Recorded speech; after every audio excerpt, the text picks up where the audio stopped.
ವರ್ಗಾವಣೆ. ಭಾರತದ ಜನಗಳಾದ ನಾವು ಭಾರತವನ್ನು ಒಂದು ಸಾರ್ವಭೌಮ ಸಮಾಜವಾದಿ ಸಂವಿಧಾನ ಪೀಠಿಕೆ ದೀಕ್ಷಾ ವಿಧಿ ರಾಷ್ಟ್ರಕ್ಕೆ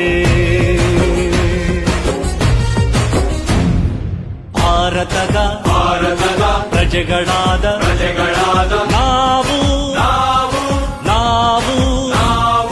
ಭಾರತದ ಪ್ರಜೆಗಳಾದ ನಾವು ಭಾರತವನ್ನು ಒಂದು ಸಾರ್ವಭೌಮ ಸಮಾಜವಾದಿ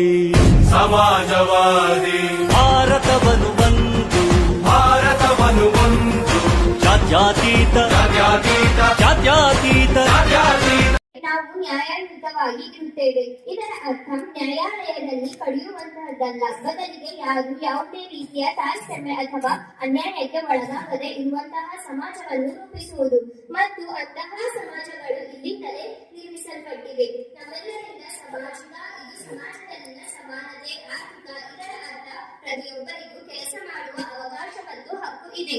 ರಾಜಕೀಯ ಎಂದರೆ ಪ್ರತಿಯೊಬ್ಬರು ಚುನಾವಣೆಯಲ್ಲಿ ಸ್ಪರ್ಧಿಸಬಹುದು ಮತ್ತು ಪ್ರತಿಯೊಬ್ಬರಿಗೂ ಚುನಾವಣಾ ಇದನ್ನು ಸಹ ನಾವು ತೋರಣಕ್ಕೆ ಶೃಂಗಾರ ಮಾಡಲು ವಿಧಾನಸಭೆಯಲ್ಲಿ ನಮ್ಮ ಸಂವಿಧಾನ ಸಭೆಯಲ್ಲಿ 1949 ನವೆಂಬರ್ ತಿಂಗಳ 26ನೇ ದಿನ ಈ ಸಂವಿಧಾನವನ್ನು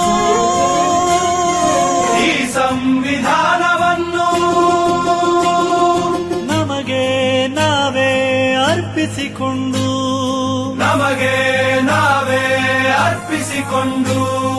ಅಂಗೀಕರಿಸಿ